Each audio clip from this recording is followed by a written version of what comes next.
एक मधु नाम की लड़की थी। उसने बीए ग्रेजुएशन के पहले सेमेस्टर में एडमिशन लिया था। मधु एक बहुत ही ज्यादा सुंदर और सुशील लड़की थी। मधु बिना फालतू में किसी से कोई भी बातचीत नहीं किया करती थी, लेकिन बहुत सारे लड़के उसकी शराफत का बहुत ज्यादा फायदा उठाते थे और उसे कॉलेज में बहुत ज्यादा परेशान किया करते थे।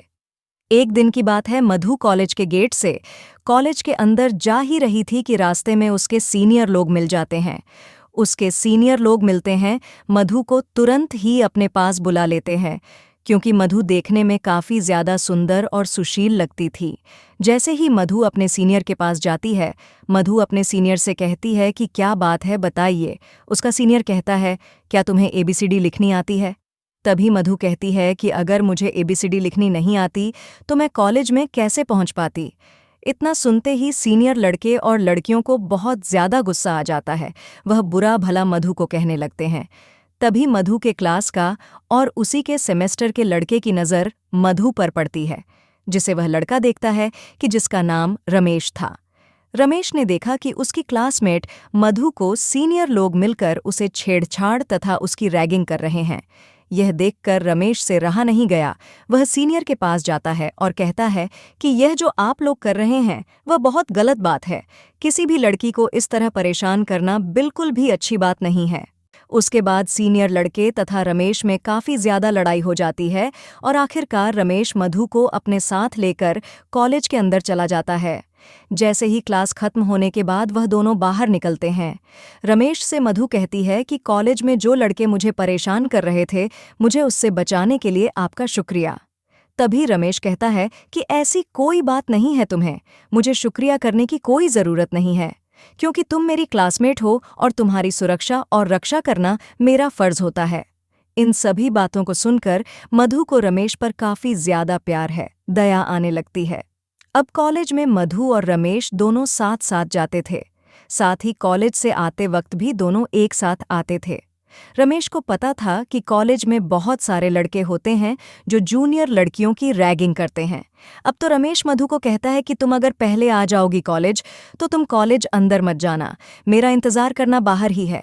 जब मैं कॉलेज जाऊंगा तो मेरे साथ अंदर चलना, फिर उसके बाद किसी को भी कॉलेज के अंदर तुम्हें कुछ भी कहने की हिम्मत नहीं होगी।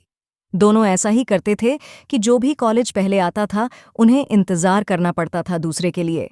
ऐसा करते करते काफ़ी ज़्यादा दिन बीत गए थे। उन दोनों ने अब प्रथम सेमेस्टर से प्रमोटेड होकर अब कॉलेज की तीसरे सेमेस्टर में पहुंच चुके थे।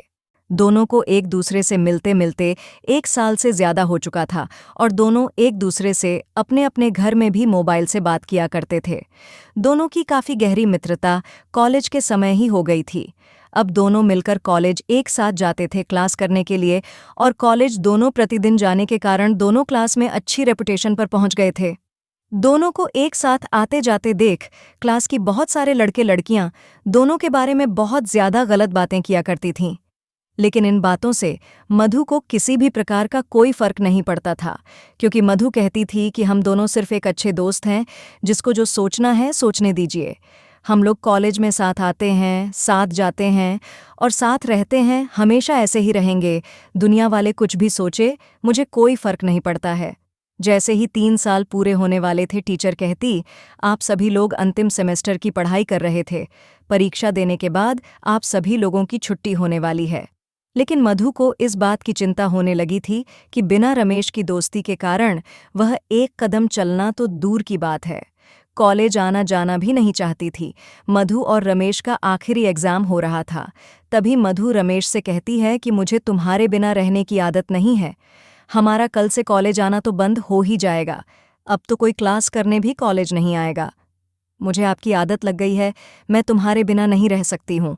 उसके बाद रमेश कहता है कि मेरा भी हाल बिल्कुल ऐसा ही है, क्योंकि हम लोग पिछले 3 सालों से एक साथ रहते हैं, एक साथ आते हैं, एक साथ जाते हैं और क्लास में एक साथ पढ़ाई करते हैं। साथ ही साथ हम लोग कॉलेज के बाहर घर में भी एक दूसरे से फ़ोन पर बात करते हैं। ऐसे में कॉलेज खत्म होने के बाद आप दोनों को एक दूसरे से मिलने का, एक साथ आने जाने का ख्वाब तो टूट ही गया था। इस बात की चिंता से दोनों बहुत ज़्यादा परेशान थे। वह सोच रहे थे कि हमें किस प्रकार से एक दूसरे के साथ फिर रहने और घूमने के लिए जाएंगे। लिखित परीक्षा अंतिम चल रही थी। परीक्षा देते देते शाम हो चुकी थी। मधु और रमेश शाम को घर जाते वक्त कोई ज्यादा खास बातचीत नहीं हो पाई थी, क्योंकि मधु को कॉलेज लेने के लिए उसके पापा आए हुए थे और जैसे ही वह कॉलेज से एग्जाम देकर निकली, वह अपने पापा के साथ मोटरसाइकिल पर बैठकर अपने घर चली गई। घर जाते ही मधु को काफी ज्यादा अफसोस हुआ कि वह अपने पुराने सबसे अच्छे मित्र से कुछ बात भी नहीं कर पाई। फिर मधु अपने घर वालों का इधर उधर जाने का इंतजार करती है। जैसे ही घर वाले इधर उधर हो जाते हैं, मधु अपने कमरे में जाती है और रमेश को फोन करती है।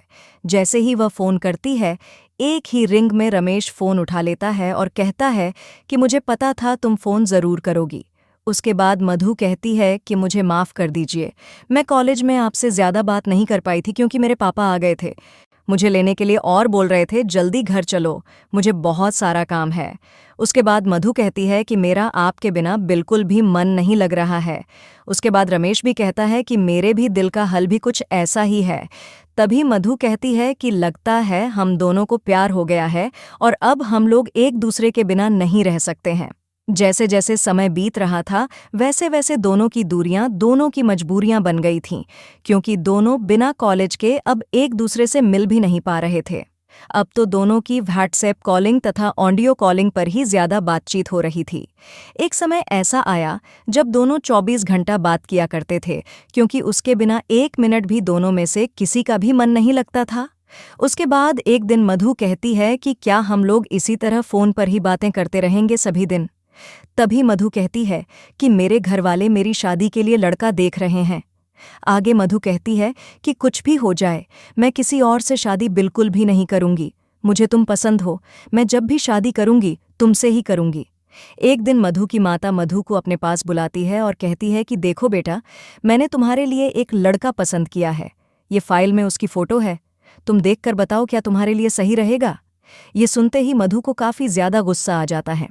वह कहती है कि मेरे लिए किसी प्रकार का लड़का ढूंढने की कोई ज़रूरत नहीं है, क्योंकि मैं जब भी शादी करूंगी अपनी पसंद के लड़के से करूंगी और अपने पसंद के लड़के को मैं बहुत पहले ही पसंद कर चुकी हूं।